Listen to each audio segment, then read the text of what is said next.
Hey everyone, this is Scott here again with another video to help you learn how to trade, invest, and master your finances so you can apply that knowledge in the real world and multiply your money. And in this video today, we'll be talking about what are options. And specifically in this video, I'll be talking about them in a much more generalized fashion, just giving you the basic ideas of what options are.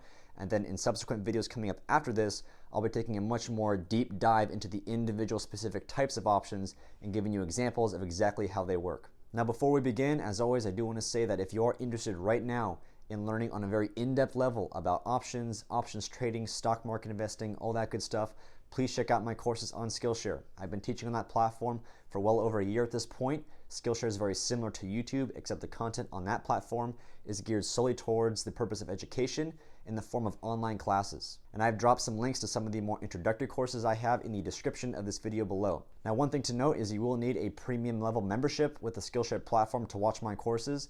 But if you do sign up for that kind of membership with the links provided in the description of this video, you will get an absolutely free 2-week trial. And during that time, you can watch all my courses for free.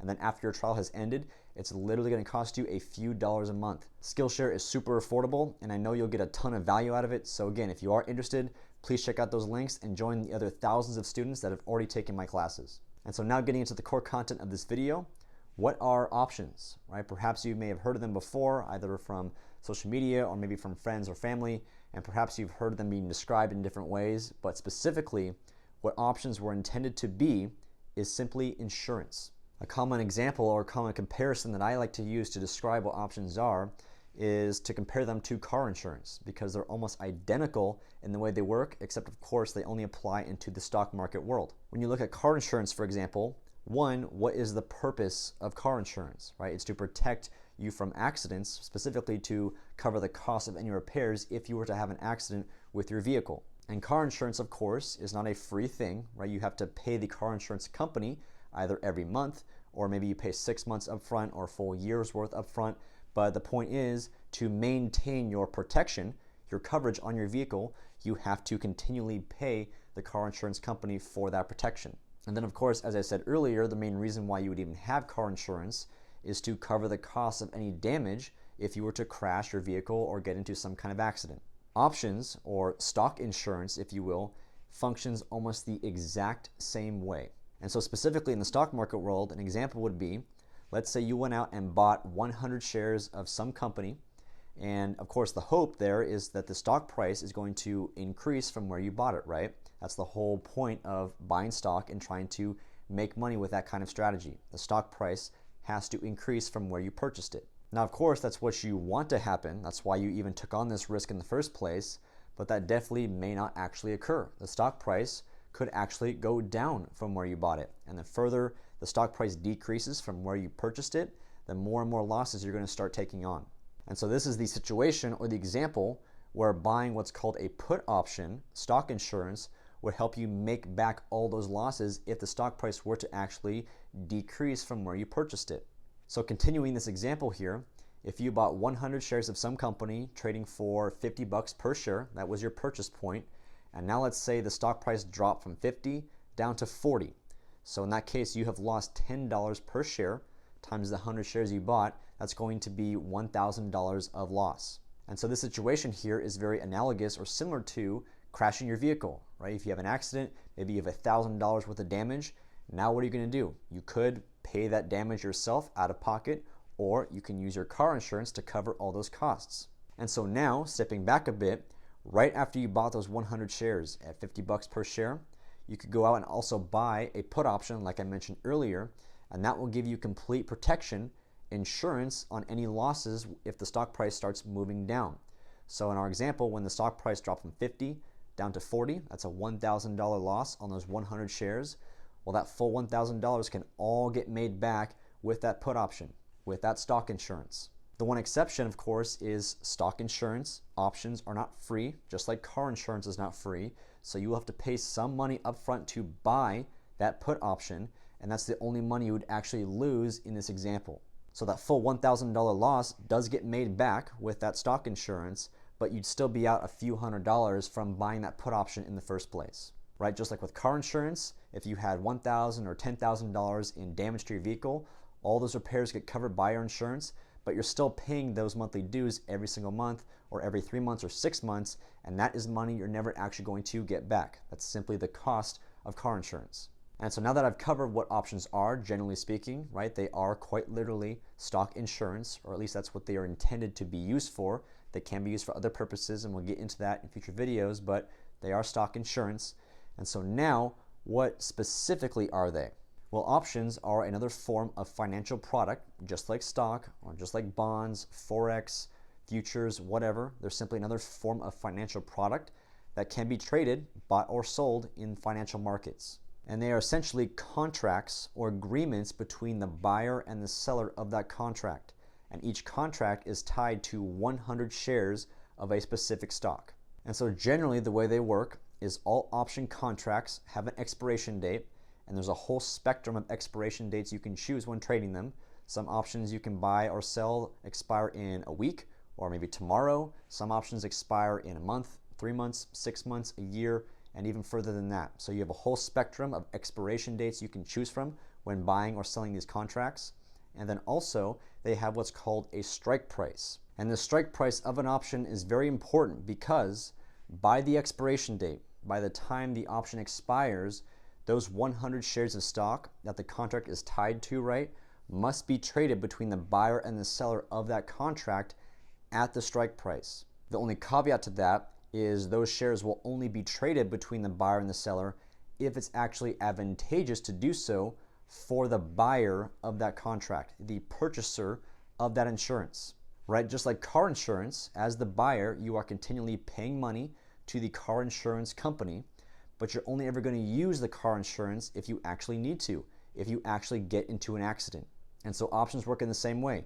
You initially buy the contract, you pay the person who sold you the contract, they basically act as the insurance provider, but you're only going to actually use that option, use that insurance if you actually need to, in the case where you've actually taken on losses and you want to use the option to recuperate those losses. And that is all going to depend based on where the stock is currently trading by the expiration date and the strike price. So going back to our earlier example, right, where you bought shares at a price of $50 per share and the price dropped from 50 down to 40, that is the kind of situation where you would definitely want to use your stock insurance, your put option, to recuperate those losses. But if the exact opposite thing occurred, right, instead, if the stock price increased from 50 to let's say 60, well, then in that case, you wouldn't need your stock insurance. You've actually made money on that kind of position. So in this case, yes, you did make a nice profit, but you're still going to be out just a few $100 from actually buying that contract, buying that insurance in the first place.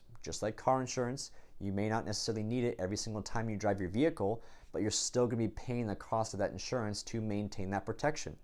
And so back into the stock market world, if you still wanted to maintain protection from the stock price actually going down, you could just keep buying more and more put options, because once they expire, they're going to be worthless if you don't use them, and so you'll have to buy another one and then do it again and again and again every time they expire. And so I hope that gave you a pretty good explanation of, generally speaking, what options are, how they work, and what they're designed to be used for. But before wrapping up this video, I do want to hop over to my computer real quick and just give you a brief walkthrough and demonstration of what the option chain looks like in a real trading platform, just to help make things a bit more concrete and to give you a very clear picture of what things look like when you actually are trading them.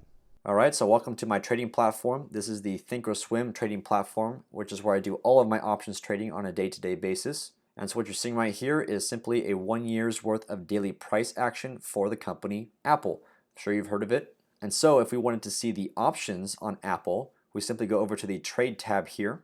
And then right down here, this is what's called the option chain. And you can see it's organized by all the different expiration dates for all the different options on Apple stock. And so this video is being recorded on January 16th, 2021. And you can see the options that have the earliest expiration date are right here. They expire on January 22nd. That's only 6 days away. And like I said, there's a whole spectrum of other expiration dates that you can choose from. And so far, they extend all the way out to March 17th of the year 2023. So you definitely have a very wide range of different expiration dates you could be choosing when buying or selling the options on Apple. And so now, for example, let's go into the February 19th, 2021 expiration contracts. These guys expire in 34 days from today. So I'll just unfold this tab right here. And so I know there's a lot going on here, but I'm just going to focus on a few main things. and I'll unfold a lot more of this other stuff in future videos. So on the left-hand side here, all these rows right here, these are all the call options. That's one form, one of the two types of options. And then on the right-hand side, these are all the put options. And this should definitely be a familiar word from my earlier examples in this video. And so just like with the expiration date, meaning there's a whole range of expiration dates you can choose from, there's a whole range of options you can choose within a specific expiration cycle. And this range of options here for both all these calls and all these puts differ only by their strike price. This column right here, these are all the different strike prices for either the calls or the puts that you could be either buying or selling. So simply stated, if you do want to buy, let's say, a put option for protection from a certain stock position that you may have from going down in price, you would first select an expiration date, and then after that you would select a specific strike price of a put option that you wanted to buy. And I'll unpack a lot more of the detail behind the different strike prices and things like that in my upcoming video focusing specifically on put options. So again, just wanted to give you a basic walkthrough and outline of how this stuff looks. And then lastly, I'll show you how these options are priced. You can see in this column right here, these are all the bid prices for each of these contracts with differing strike prices. And in this column right here, these are all the asking prices. What this means is the bid price represents the highest price someone currently in the market is willing to pay for, let's say, this 115 strike put option. You can see the bid for this one is $2.12. And the market is closed right now, but let's say it was open. And so right now the highest someone is willing to pay for this option in the market at this point in time is $2.12. And this is on a per share basis. And as I said earlier, every contract that you buy or sell is tied to 100 shares of stock. So in reality, the highest price someone is willing to pay for this put option is $212. You simply take this 2.12 and you multiply it by 100. And then the asking price is currently the lowest price someone in the market is willing to sell this option for. And so in this case, it would be $218. And so obviously there is a bit of a difference between the bid and the ask. And this is something that you will always find, whether you're trading options or stock or bonds or anything else. There's always a bid price, there's always an asking price, and the ask is always going to be greater than the bid. And that should make sense because the seller of this contract is always going to want to sell this thing for the highest price possible. And then the buyer of this contract is always going to want to try and purchase it for the lowest price possible. So there's always going to be a little bit of disagreement, if you will. And so what this means is if you did actually want to buy this option, you could create an order to do so and then set your price to buy the contract somewhere in between these two prices.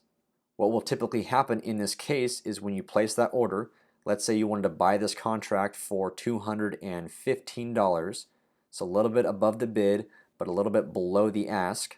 It is then going to be very likely that soon after someone in the market, specifically a seller of this contract, is going to be willing to step down just a few pennies or a few dollars to meet you halfway in between the bid and the ask.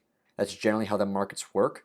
It doesn't always happen in that way, but generally speaking, if you do place an order to either buy or sell something and you set your price somewhere right in between the bid and the ask, your order will very likely get filled either immediately or pretty soon after. These numbers are always changing very frequently, and so like I said, there's a very high chance that someone else out there in the market is going to be willing to meet you in between or halfway. And so there you go. Just wanted to give you a brief walkthrough of how the option chain looks and some of the basic details that go along with it. And then in future videos coming up, like I said, I'll be taking a much deeper look into put options specifically and call options specifically and talking about exactly how all this stuff works. Alright, so that concludes this video. Thank you so much for watching. And again, if you are interested right now in taking a deep dive into options trading, stock market investing, all that, please check out my SKILLSHARE courses. Links in the description of this video. And lastly, if you enjoyed this video, please give it a thumbs up, subscribe to my channel, and turn on those notifications. I'll be publishing every Monday, Wednesday, and Friday, and you don't want to miss out. So thanks again for watching, and I'll see you next time.